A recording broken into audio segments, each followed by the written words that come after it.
Good evening and welcome to MTV's 2014 Year in Review. Over the next hour, we will be bringing to you stories that shaped the development of our country this year. These are stories and issues that challenged our leadership, shaped our outlook both domestically and internationally, and everything else that has helped our growth as a people and a country. We begin with politics. Politics in PNG is always linked to power, the numbers game, and unprecedented moves in the arena of governance. The month of March this year saw surprising changes in the O'Neill-Dion government when Prime Minister Peter O'Neill announced the removal of Treasury Minister Don Polye and Labour and Industrial Relations Minister Mark Maipakai. Mr. O'Neill said the move was a result of alleged instability in government and implications with court cases. Following major political coalition unrest, the Prime Minister reshuffled his cabinet, which saw Petroleum and Energy Minister William Duma and Higher Education Minister David Arore stripped of their portfolios and replaced. Following major political coalition unrest, the Prime Minister reshuffled his cabinet. Petroleum and Energy Minister William Duma and Higher Education Minister David Arore was stripped of portfolios and replaced. And to the courts, the warrant of arrest for Prime Minister Peter O'Neill mid this year was a highlight that caught the attention of the country and the international community. This followed 3 weeks of twists and turns at the Waigani courthouse until standing orders were issued for police not to arrest Mr. O'Neill and allow investigations to continue. In its second week of twists and turns at the courthouse, it was a legal debate inside the courtroom as new police lawyer Mark Varitimos made hours of submissions before the court. Mr. Varitimos made the submissions on behalf of Sam Bonner, who represent the police in the previous hearing. However, all is not settling as Prime Minister Peter O'Neill will face a leadership tribunal next year. As usual, a confident Mr. O'Neill spoke to journalists today about his referral to a leadership tribunal. Yesterday afternoon, the public prosecutor delivered a letter informing Mr. O'Neill that they have requested the Chief Justice, Sir Salamo Injia, to appoint an independent tribunal to be set up. The tribunal will look into allegations of administrative and financial processes involved in obtaining the UBS loan to purchases in oil search. Mr. O'Neill, who is yet to be officially informed about the charges laid against him, said he welcomes the public prosecutor's decision, saying it will give him an opportunity to prove otherwise.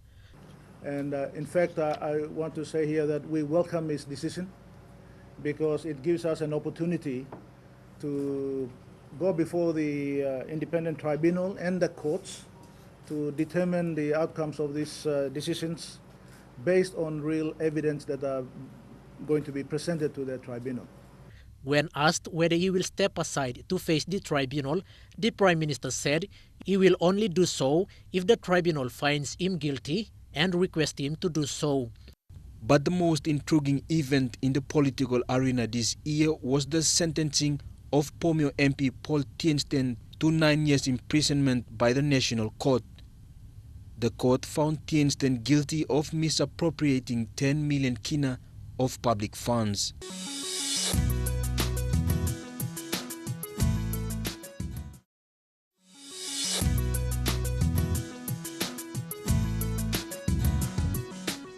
You're watching MTV's 2014 Year in Review. The year 2014 saw milestone events on home soil. The most notable was the first cargo shipment of ExxonMobil PNG's $19 billion liquefied natural gas project. It was widely reported that the revenue from the LNG project would contribute immensely to the economy and social development of the country. PNG also received more international exposure by hosting leaders of other countries and by having representation in international conferences and meetings. May 14, 2014 was a historic day with the loading of the first PNG liquefied natural gas on board the Spirit of Hela. The vessel with its 80,000-ton cargo was bound for Japan.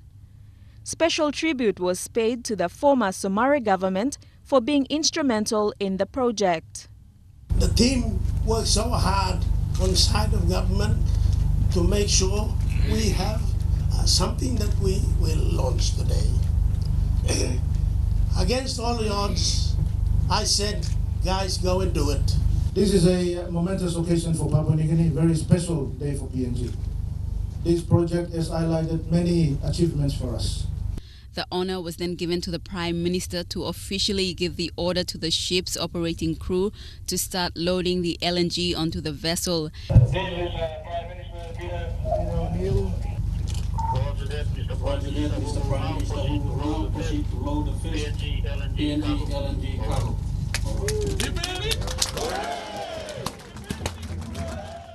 In February, Prime Minister Peter O'Neill approved plans for the government to buy new shares in Oil Search, giving it just over a 10% stake for 3 billion kina.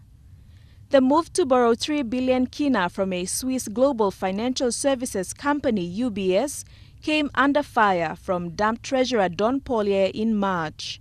The one man opposing the loan and former treasurer Don Pollier said governments are not supposed to be operating as businesses. Their sole purpose is to provide service.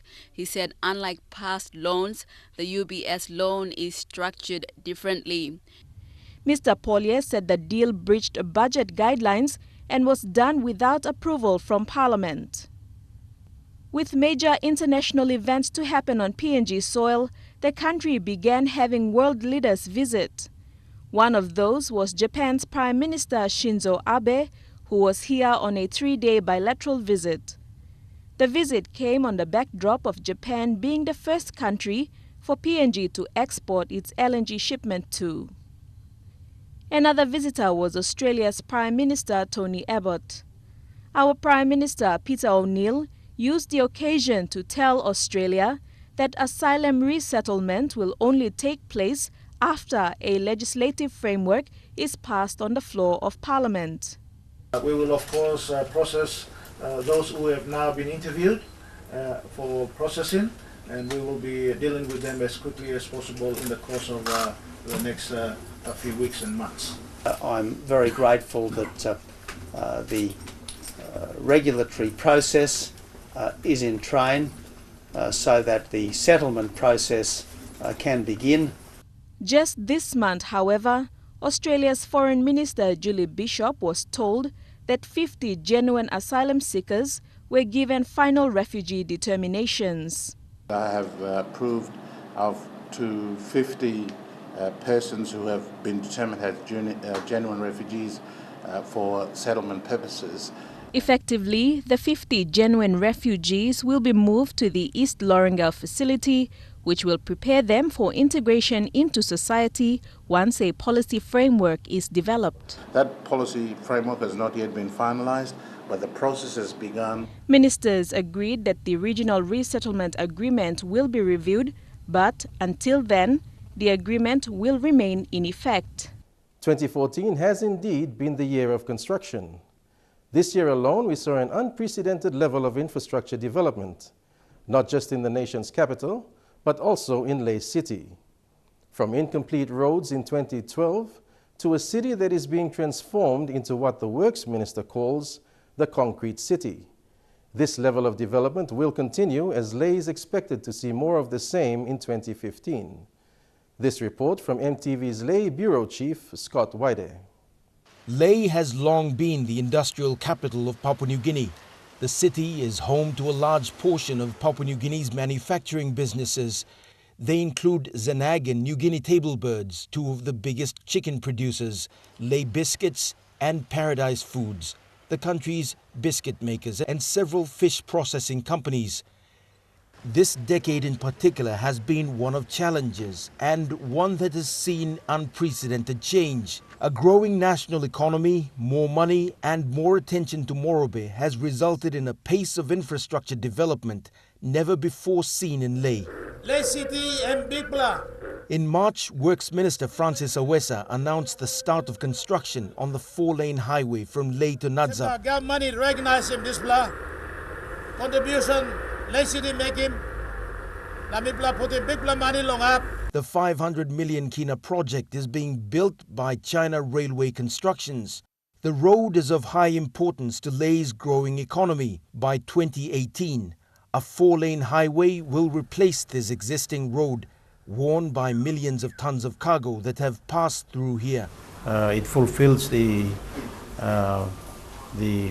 agreement in Alatau among the coalition partners that we will set about infrastructure development as a top priority.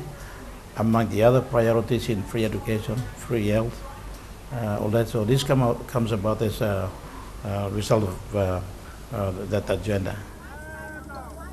The road opening came with a stern warning.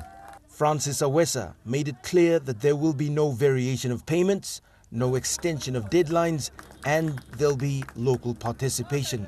But 9 months after the start of construction, progress was slow.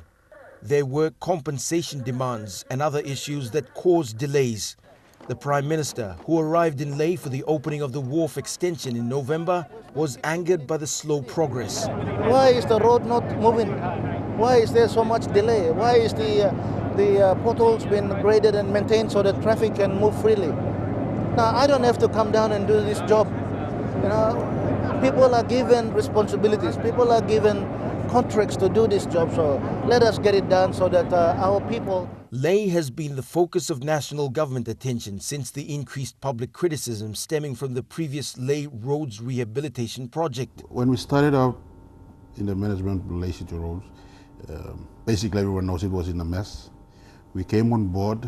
The unfortunate thing is we weren't able to secure most of the documents and the information that were kept by the previous management, and we basically had to go to scraps. We just have to look for whatever information that is available for us to put together what's already been done, what is yet to be done, how much is already been paid, do we still owe people. So those were the greatest challenges we faced when we started, when we took over and we started managing the Lae City Roads. Also, after much controversy and debate, work on the construction of the Angau Hospital began when the Health Minister, Michael Malabag, came to Lae. Angau, and I want to repeat, Angau, not long in the near future, we'll have a brand new hospital. That is why the Australian government are represented over here, the High Commissioner is over here. We are now continuing those steering committee meetings and to fast track, so that, you know, we don't want plans for the hospital and the plans stay for 5 years, 10 years. No, that I'm not interested in it. We've got to make sure that we start quickly so people know we're doing something instead of talking. The hospital wing worst affected by termites and the wing most used by staff and patients, even after being condemned several years ago, was the first to go. The contractor, Horny Brooks, expects to have the building completed on schedule. It's not about money. You know, sometimes we in government departments, we have to maximize usage of what we have. And once we have, we know it's working, then you can ask for more money because you are doing something. But the icing on the cake this year has been the opening of the Lae Tidal Basin. The 700 million Kina project, 70% of which was funded by the Asian Development Bank, was opened at the end of November. The occasion attended by the Prime Minister and a high-level delegation, including the State Investment Minister, Ben Maika. We just opened the airport facility in a so-called no-go zone part of our country, the Aropa Airport. Not long ago this year, the largest mega project, partnership of government and private sector, the LNG project, was opened also this year. And so many other projects are now on the pipeline. The port will capture a sizable portion of trade and maritime traffic in the Asia-Pacific region. It is expected to become a catalyst for growth in Morobe and the Highlands in the next decade. In the 2014 national budget handed down in November 2013, much of the focus had been given to development in rural areas. Road infrastructure, rural health facilities, and education were the main priority areas. Unfortunately, many rural districts are yet to see the impact of the government's much talked about rural focus. The national government, through its various departments, says it will take several years before tangible developments can be seen. MTV's Edwin Fidelis takes a look at remote districts in the Morobe province who are struggling to cope with limited access to much-needed government services.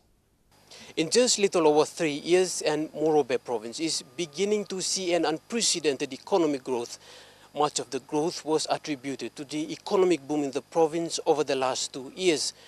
While the economy of Morobe looks promising, back at its rural areas, they have their own challenges.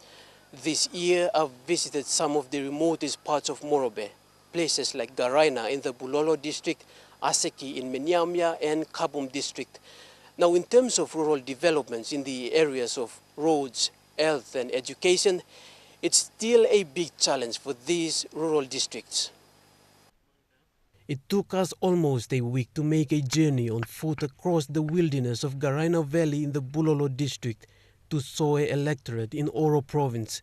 The region is so rugged, pushing people to inhabit hamlets that are scattered along these ridges and valleys.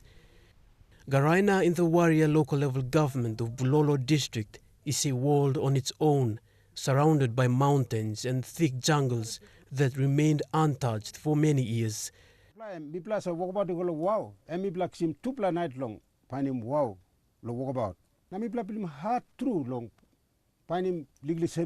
At the other end of the province, Menyamia district is tucked away in the borders of Gulf, Eastern Highlands, Southern Highlands and Morobe provinces. It requires a 6-hour journey on a 4-wheel drive vehicle from Lae to get there on this road that is at the mercy of nature. When it rains, it becomes impossible. The remoteness of the area has pushed public servants away from living and working in the district. Inadequate medical personnel has been the main reason to why people refuse to come seek medical assistance in this health facility. District no run good, no got proper management. Transportation and lack of proper roads is causing a hindrance to proper service delivery in the district. Sharing the border with Medang is Kabum, another rural district of Morobe. The only means of transportation to get into Kabum is by air, no road access. The district's other option through the sea route was crippled when Lutheran shipping was liquidated.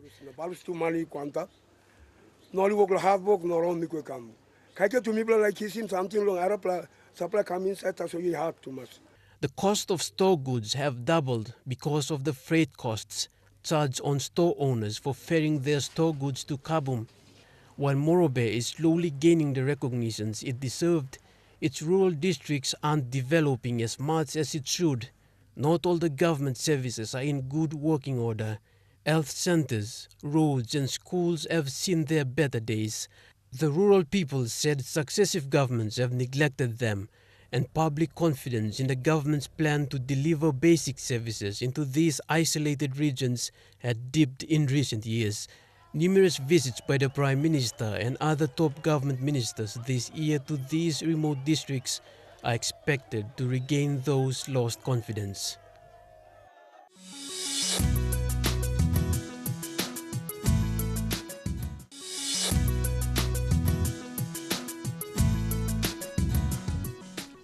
You're watching MTV's 2014 Year in Review. Health issues, both at home and abroad this year, have shown just how far PNG has come in being a member of the global village. A resurgence of the Ebola virus in Africa became a much bigger threat to PNG as the virus jumped borders with suspected cases as close as Australia. And despite our national health authorities being slow to react to the threat, moves were initiated to ensure that we have facilities in place at our ports of entry. The task force is headed by Dr. Sibauk Bieb, Executive Manager of Public Health. He confirmed no Ebola infection or transmission cases in the Pacific region, but PNG is establishing precautionary actions despite the risk being low. Construction of a quarantine facility at the country's international airport is underway, and a new traveller declaration form will be used at international airports that show health and travel history of travellers entering Papua New Guinea. The main aim of this task force is to put in place that emergency response plan so that the border protection agencies of government, for example, represented by the Citizenship and Immigration Service Authority, Foreign Affairs, Border Development Authority, Customs, can know exactly what to do should a case of Ebola come into the country. Approximately 1 million kina has been allocated for the task force. The Australian High Commission, the US Embassy and the World Health Organization will donate as well. WHO representative Dr. Peter Van Maren emphasized the need for a regional cooperative approach to assist PNG.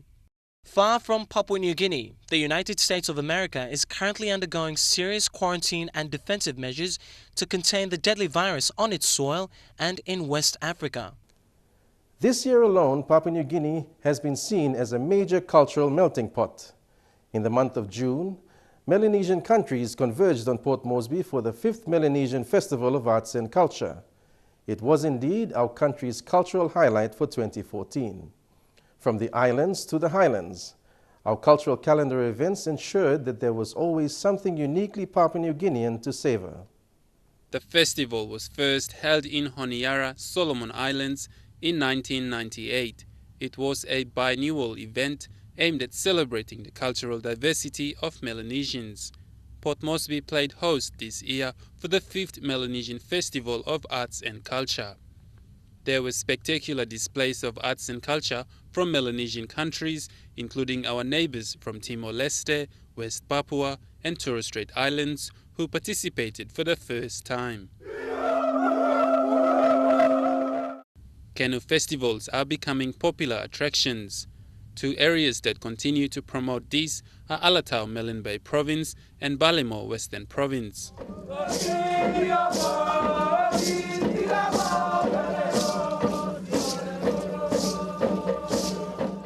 Surrounded by rivers and swamps, the people have mastered the art to traverse the length and breadth of the area to access basic services. The event depicts the lifestyle of the people. This year they celebrated the 11th Gogodala Canoe Festival.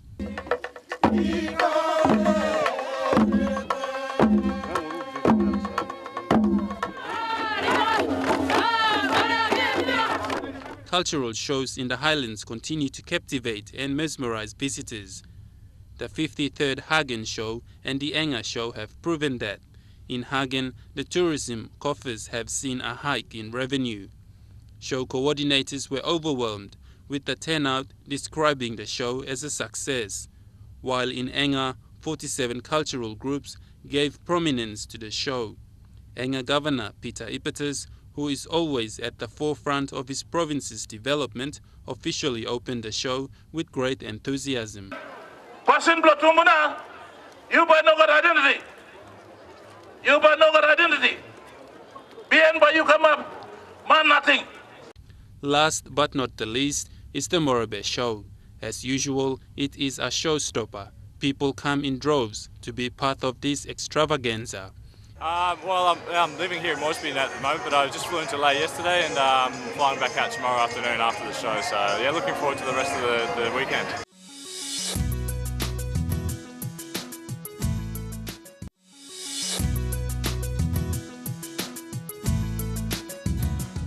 You're watching MTV's 2014 Year in Review. This year was another challenging year for Lae, as once again, police, residents, and businesses had to deal with an increased crime rate. A series of rapes, murders, and ethnic clashes put Lae into disrepute. But the Lae police managed to contain the problems, avoiding a massive spillover. Violence fueled by homebrew and marijuana abuse brought to our attention the urgent need to improve police manpower and logistics. MTV's Bethany Harriman reports. The last 12 months was perhaps the most challenging for Lae residents, business communities and the police. The crime rate increased amidst all of Lae's economic growth. Rapes and murders plagued the industrial hub. In settlements around the city's boundaries, there was escalating tension. Ethnic violence causing deaths where homes were burnt down, leaving innocent women and children homeless. In February, the body of an unidentified man was found in Lae's Roundwater, a popular picnic venue now deemed very dangerous. Make it more secure and safer for the residents to travel to and fro. The man's body was believed to be of a security guard, but never identified. Much came by under the radar, but April was the month of settlement ethnic clashes. The biggest clash was at the back road area between landowners and Sipik settlers. So many houses have been burnt down, several lives have been lost, and these are the consequences of such actions. So I want people to be more responsible and respect him all yet. Around the same time, fights were erupting at settlements along the Hunter area. The clashes became a worry for Lae City, drawing responses from Police Minister Robert Atiafa and Morobe Governor Kelly Naru.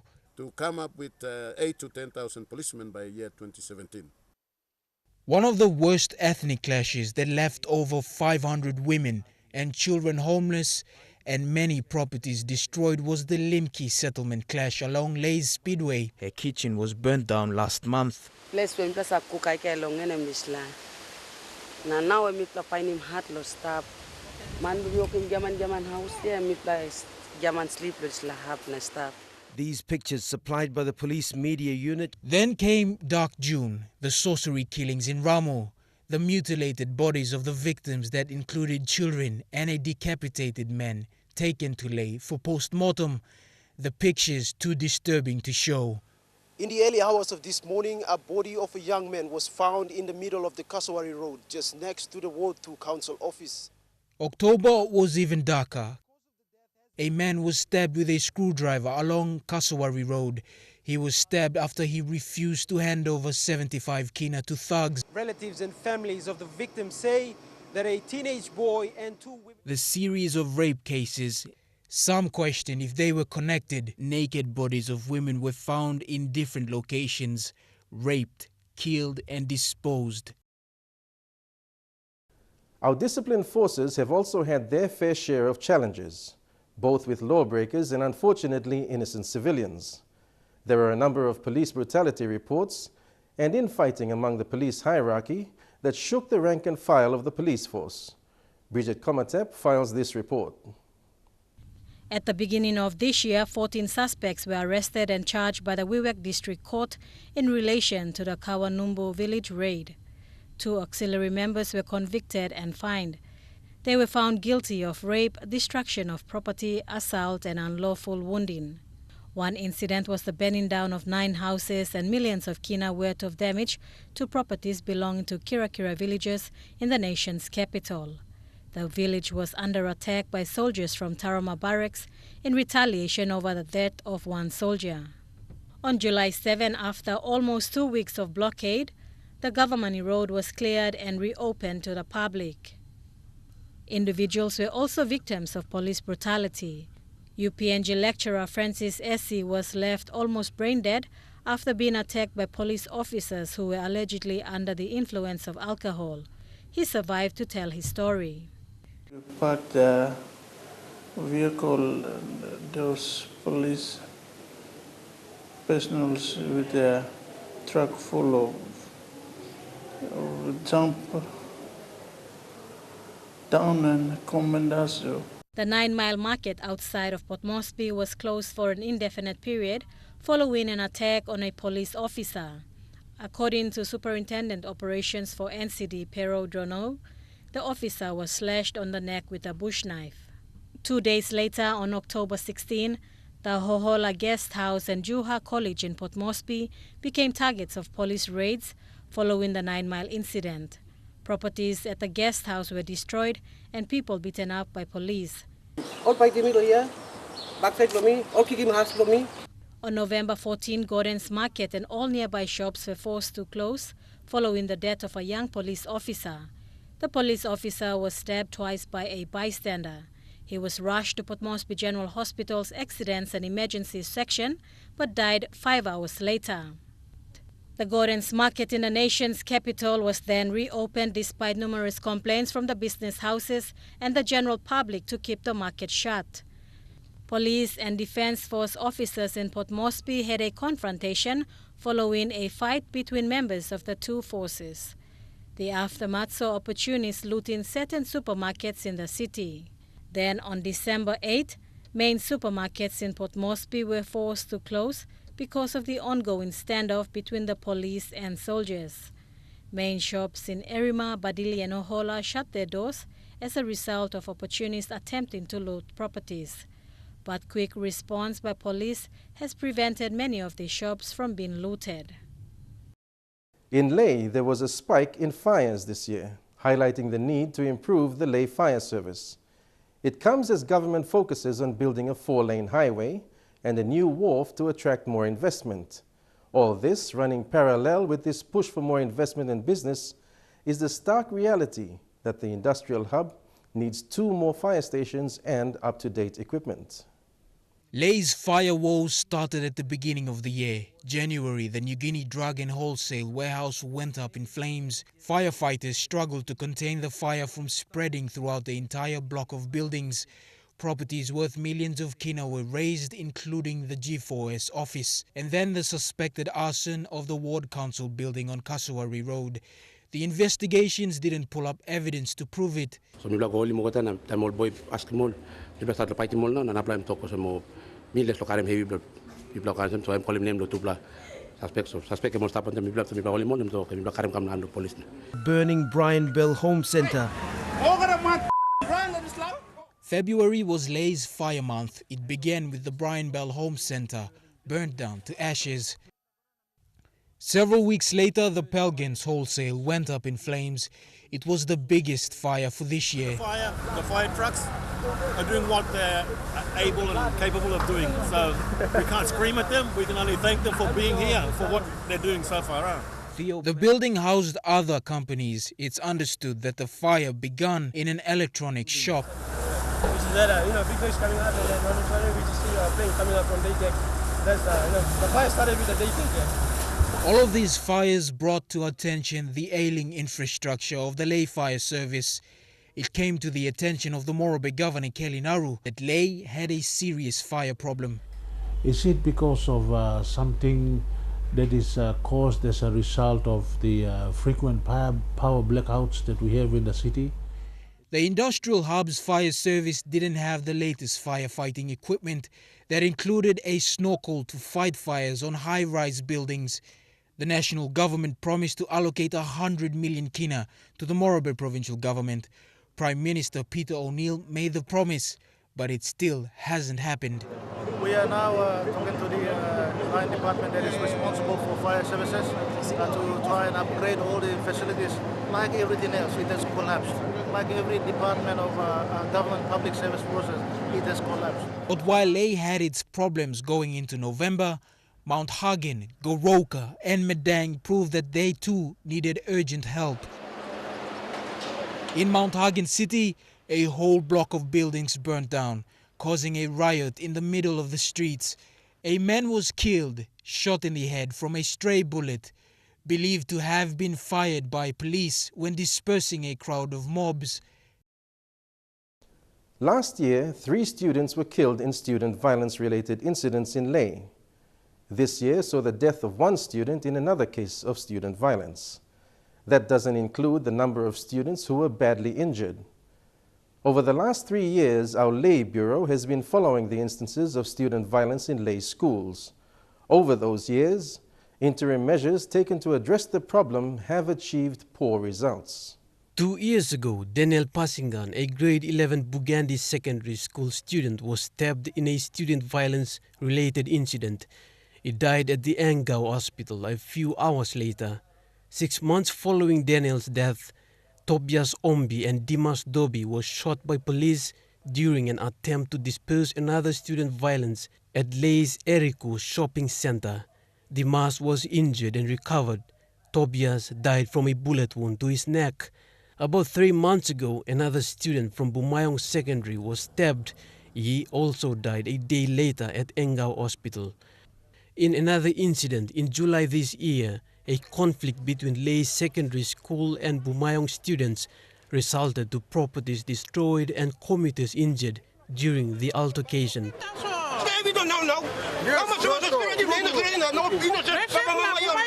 Morobe has become synonymous with student violence in lay schools.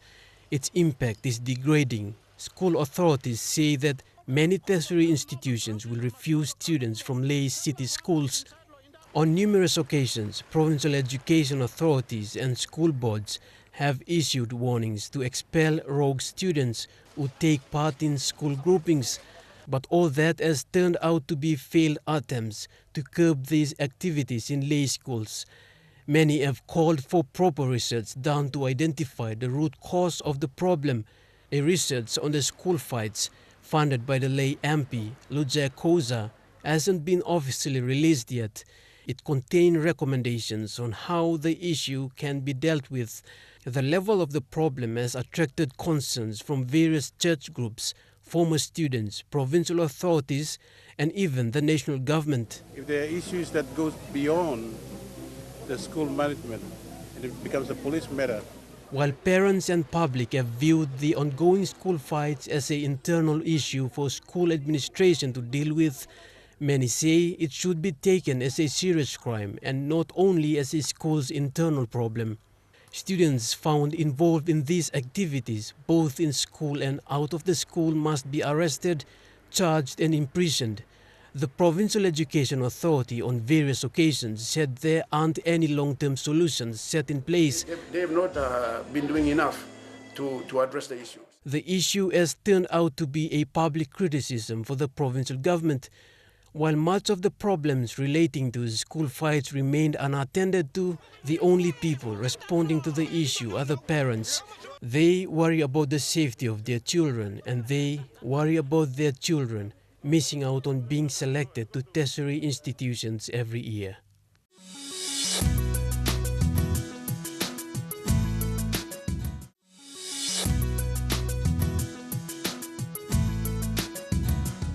You're watching MTV's 2014 Year in Review. We now move over to sports. 2014 has been a great boost in Papua New Guinea's sporting revolution. The Glasgow Commonwealth Games saw a number of athletes break through the rankings with an additional 2 gold medals added to PNG's national medal count.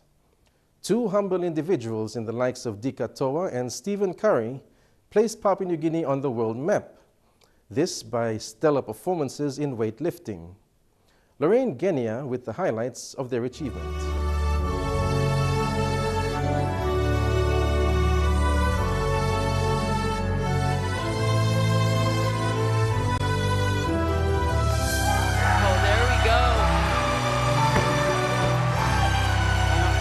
I think a lot of that. 2014 has been a year of sporting excellence for Papua New Guinea. The 8th of August 2014 marked an emotional chapter in the lives of Papua New Guinea's golden weightlifters, both from the village of Hanua Bada. The 2014 Glasgow Commonwealth Games saw both Dika Toa and Stephen Curry pave the way for success for aspiring athletes in the nation.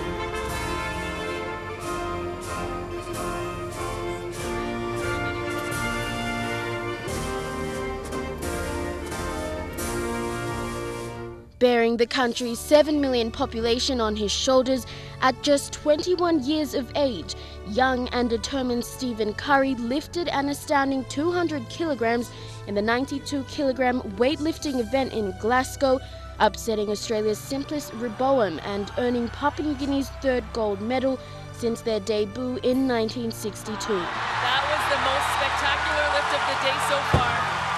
And the champion of 94 kilos. It was an absolute privilege as the Minister for Sports to put the gold medal around the neck of Stephen Curry. As the Minister for Sports for Papua New Guinea, it just showed what can be achieved, and it was a privilege that I'll never forget in my life. They have to train hard. If they want to be like me to win gold, they have to train hard to listen to the coach and the family. That's the succeed. Training alongside PNG's Golden Girl and fellow Papuan, Dika Toa in Namur, New Caledonia at the Oceania Weightlifting Federation, both shared similar dreams, and they achieved them through their faith, strength and sheer determination. That was my intention, getting gold, so I was happy when the results came out. As I have said when they interviewed me previously, I think it's God's plan. Dika's story, however, was one that brought tears to many.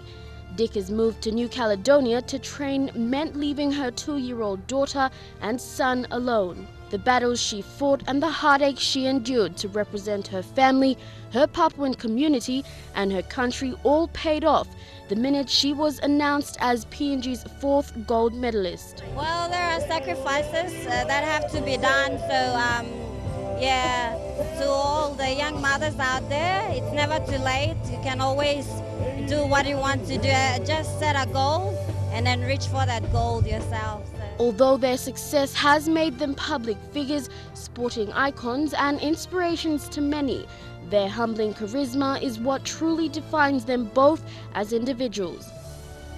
While many are hoping for the two to recite that success come 2015 for the Pacific Games, the weightlifting duo still regard 2014 as a highlight and peak in both their sporting careers.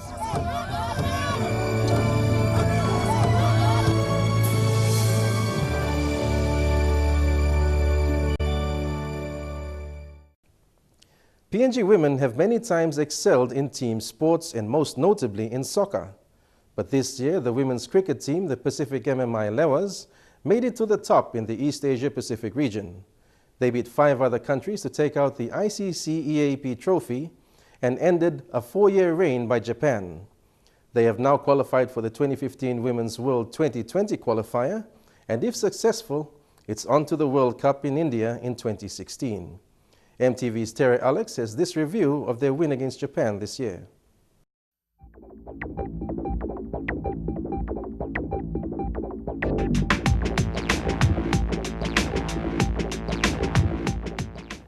Sano City in Japan was swept up in cricket fever with the local side entering the final as favorites.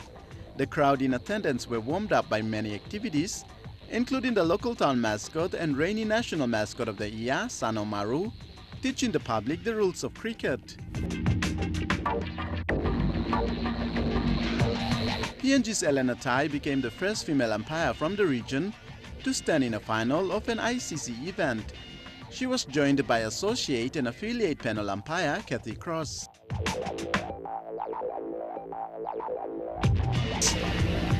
Lewas won the toss and batted, but got off to a shaky start against a Japanese side who looked up and about in front of their adoring fans. Lewas Ruma and Sieka's partnership brought hope. Ruma batted through the innings to end 47 not out, pushing the Lewas total to 3 for 113. It was not a good start in reply for Japan when Killer Frank took 3 wickets in a first over to have the host in trouble at 3 for 8. Japan's Emma Kuribayashi at the crease showed anything was still possible. However, a mix-up in the middle saw her back in the sheds, triggering another collapse. Japan's Kubato Lano partnership contributed 56 runs, lifting the score to 5 for 80 after 13 overs. However, Lewas' brilliance in the field came to the fore and got them home by 11 runs.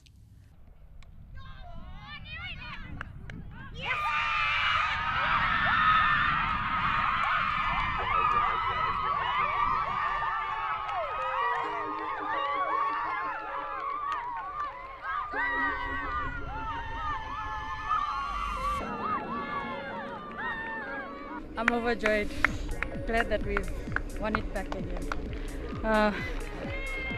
Undescribable, just too good, it's just too good, yeah. It's amazing. Current and former Australian cricketers in attendance at the event have come out in full voice to praise the talent that have emerged from right across the region. Cricketers in this area, in East Asia Pacific, is just growing. The Pacific MMI Lewas with the EAP trophies on hand will be ready to rock the international stage in flying colours come next qualifier in 2015 for 2016-2020 World Cup in India and of course the major Soil campaign.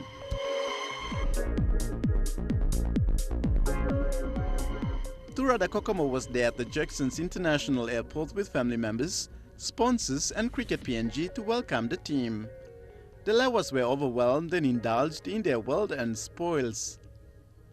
We have achieved what we've been training for, and congratulate the girls for the hard work they've done preparing for this tournament. We deserve it. The girls deserve it. We got some very young girls who are 16, 17, and the youngest is 15. And they went out there and played the very experienced side. And Cricket PNG is obviously very happy with where the girls are, as long as Pacific MMI is also quite pleased.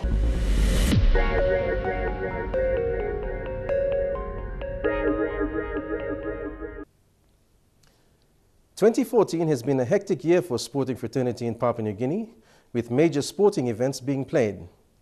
The National Soccer League, Digicel Cup and the 6 BSP PNG Games were the major sporting highlights of the year. Lae City played host to these sporting events, with MTV's news and sports crew giving comprehensive coverage. MTV's Sylvester Gawi takes a look at all these 3 sporting events. The National Soccer League this year saw newcomers Lae Football Club making it all the way to the grand final, gaining some lost pride for soccer in Morobe province. Champions Ekari United proved too strong in the 2014 season, defeating Lae FC at the St. Ignatius Kilage Stadium in Lae. I'd like to say congratulations to all the team.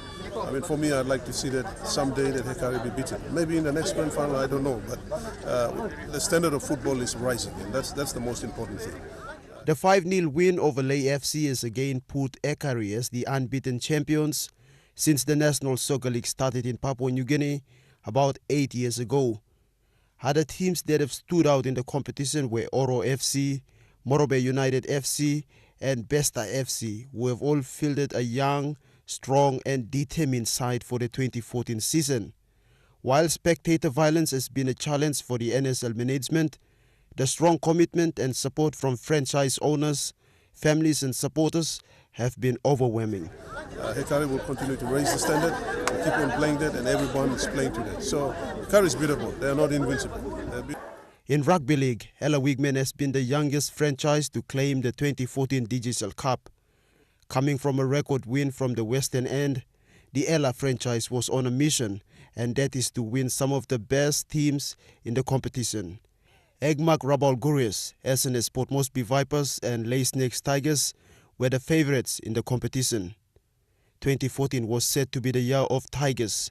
With an unbeaten record in the competition, the Tigers were on the road to premiership. However, they fell short in the major semi-finals, losing to the Wigmen by 2 points and settled for the minor premiership trophy. As a club, the Tigers, we are promoting this langan. Our boys will go to higher standard and higher level. A young Wigmen side led by veterans Charlie Wabo and Joseph Omai put on an impressive performance in the grand final, defeating the Egmark Rabaul Gurius 38 points to 8. Thank you, Trulo. Veterans like Joseph Omai, George Mone, Charlie Wabo, and George Felix Tangue, so leading Mabul Magi, or talking Molosem. This is the way to go if we play like this. So, you know.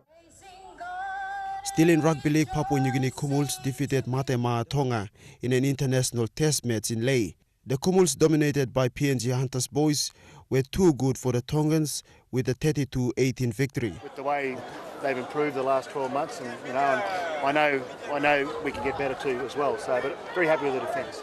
The Tongans, dominated by NRL players, were no match against the boys in red, black and gold. UK-bound Kumuls winger Gary Lowe stood out in this game, scoring 2 tries in front of a massive crowd.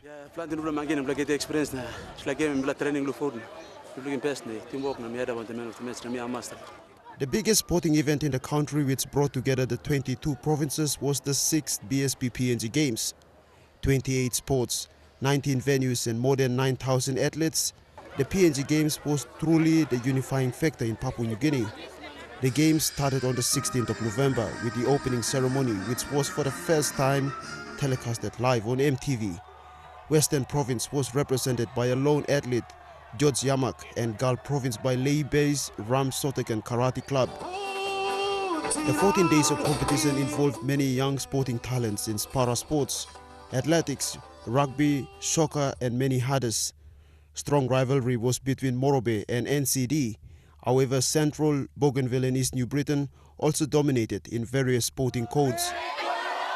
Tears of joy, laughter and many friends and memories were made in these PNG Games. Morobe came out as the overall medal champions, but the overall winner itself was the PNG Games, which was a success. we are very, very grateful that it has come out to a very successful ending. And boy, oh boy, what a couple of weeks it has been for everybody. West New Britain will be the next host of the 2016 PNG Games. 2014 was a successful year for many other sporting activities, and 2015 will be more challenging. The NSL competition will have new teams taking part, the Digicel Cup expecting new talents, and the 2015 South Pacific Games will add icing to the sporting calendar. This is going to be a runaway try, one coming from the other side, but this is Ro Elliott, the captain, and he will score the third try for the PNG Hunters of the afternoon. To the SP Hunters. SP Hunters, you are our champions. You are our ambassadors to sport and ambassadors to rugby league. You have proven yourselves to be wonderful players on the field, off the field. The best part of the night was the announcement of the awards. Noel Zemming scored himself the Digicel top point scorer. Roger Laka scooped the Boroko Motors PNG RFL Chairman's Bonara Award. And GCB Rookie of the Year went to Stanton Albert. And Players Player of the Year award was awarded to Adex Wera. Skipper Israel Eliab received the SVS Best Back, and the Edge Best Forward went to Sebastian Pandya. A double celebration for Willie Minoga and Gary Law with the MRDC Coaches Award and the Carmichael Builders Top Try Scorer Award respectively. The hero of the night was Wartovo Puara Jr. with the Player of the Year award.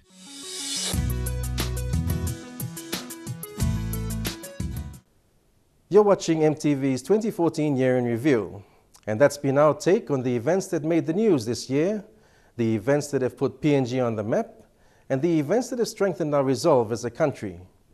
But before we go, we bring you a light-hearted off-camera look at the challenges that the hard-working MTV National News team faces when bringing you the news this year.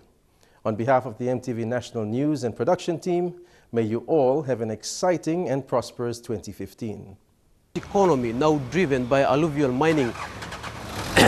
Karya-karya na wake mikirap nungod na mesti tilo lain belum ya. Putih opas deh. What na nungod belum finish? What is Mayven Wilson? During the fundraising exit.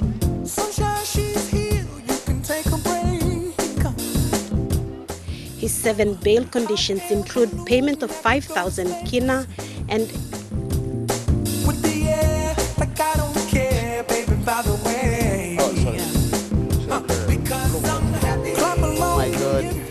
Rehearsals have just ended. No, fly no more. Rehearsals have just ended at the.